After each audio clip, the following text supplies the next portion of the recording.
Welcome my channel Triveni steno classes. आज का dictation start होगा 3 सेकंड बाद। स्टार्ट। महोदय, पंजाब के संबंध में मुझे यह कहना है कि अभी कुछ दिन पूर्व वहाँ पर भाषा का प्रश्न उत्पन्न हुआ। मेरा अपना विचार है कि जब भाषा के आधार पर पंजाब का विभाजन हो गया तो आज पंजाब की भाषा पंजाबी है और यह पंजाब के लोगों को निर्णय करना है कि वह पंजाबी किस लिपि के अंदर लिखी जाए।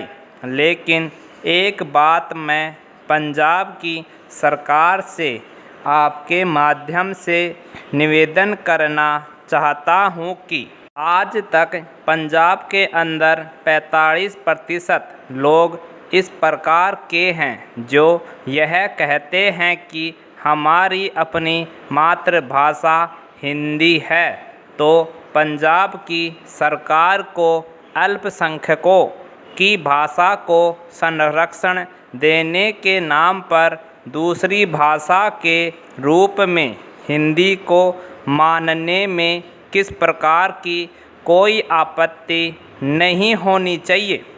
इससे दोनों के संबंधों में मधुरता आएगी और किसी प्रकार के अनावश्यक आंदोलन से हमारा सीमावर्ती राज्य बचा रहेगा। जहाँ तक लिपि का संबंध है, लिपि के संबंध में मैं बलपूर्वक किसी लिपि को समाप्त करने के पक्ष में नहीं हूँ।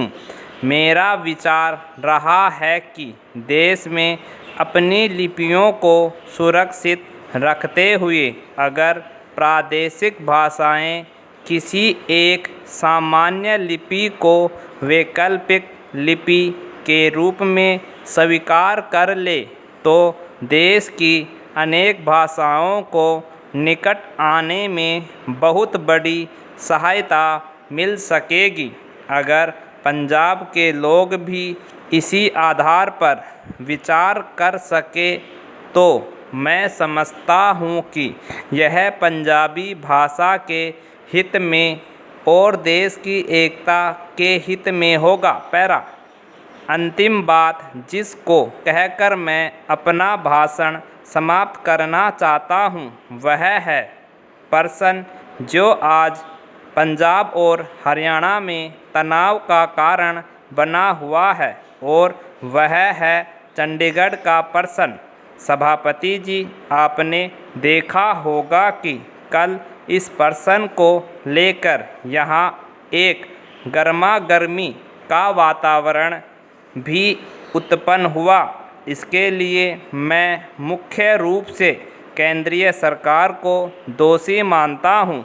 सरकार की अपनी आदत है कि जो इस प्रकार के विवादास्पद प्रश्न होते हैं उनको लंबा टालने की इसकी प्रवृत्ति बन गई है। सरकार सोचती है कि अगर कोई प्रश्न लंबा टाला जाएगा तो लोग भूल जाएंगे और अंत में तनाव स्वतः ही नहीं रहेगा। इतिहास इस बात का साक्षी है कि जिस प्रश्न को सरकार ने टालना चाहा, चाहे मैसूर महाराष्ट्र का सीमा विवाद का प्रश्न हो, गोदावरी या कृष्णा के जल का झगड़ा हो।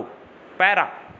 महोदय, पंजाब के अंदर चंडीगढ़ का झगड़ा हो, सरकार ने जिस झगड़े को टालना चाहा वह झगड़ा और अधिक उग्र रूप लेकर देश के और सरकार के सामने आया। इसलिए मैं चाहूँगी कि इस सरकार को आगे के लिए यह परंपरा टालनी चाहिए कि जब भी इस प्रकार के कोई प्रश्न आए तो उन प्रश्नों पर दृढ़ता से विचार किया जाए और तत्काल उनका समाधान किया जाए। वर्षों तक उन प्रश्नों को लटकते छोड़ लोगों को आपस में संघर्ष का अवसर नहीं देना चाहिए। मैं आपसे निवेदन कर रहा हूं कि जो राष्ट्रीयकरण के समर्थक हैं वे भी राष्ट्रीयकरण को साध्य नहीं मानते।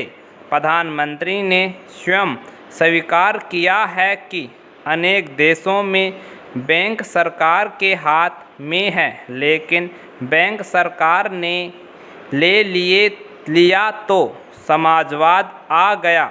ऐसा कोई नहीं कह सकता। जिन देशों में समाजवाद नहीं है वहाँ बैंक सरकार के हाथों में है। फ्रांस में समाजवाद नहीं है, सरकार ने बैंक ले लिए, और ऑस्ट्रेलिया में बैंक सरकार ने लिए थे, लेकिन बैंक कर्मचारियों के आंदोलन के फलस्वरूप चुनाव में जब नई सरकार बनी तो बैंकों का राष्ट्रीयकरण समाप्त करना पड़ा। राष्ट्रीयकरण कोई हर रोग की रामबाण औषधि नहीं है, और राष्ट्रीयकरण सरकारीकरण में नहीं बदलना चाहिए। पैरा जिस तत्परता से सरकार ने बैंकों को अपने हाथ में लिया है उससे आर्थिक क्षेत्र में कठिनाइयाँ पैदा हो सकती है। नए नए लोगों में नई नई आशाएं जागी हैं। क्या ये आशाएं पूरी की जा सकेगी? अगर ये आशाएं पूरी नहीं की गई तो उनके परिणाम भयंकर होंगे। सहकारिता के क्षेत्र में हमने लोगों में नई आशाएं जगाई हैं। हमारा तंत्र उसको पूरा कर पा रहा है। समाजवाद मात्र इरादा नहीं है।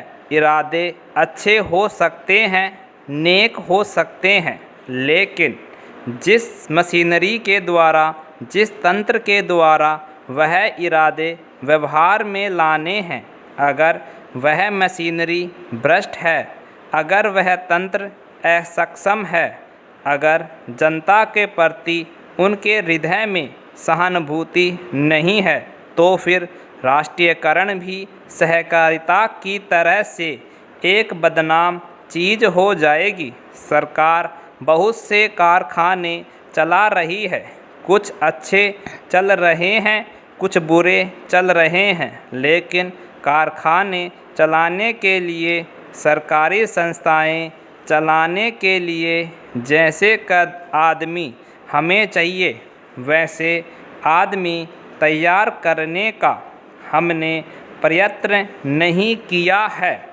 सार्वजनिक उद्योगों को सफल करना सरल नहीं होता। कंप्लीट।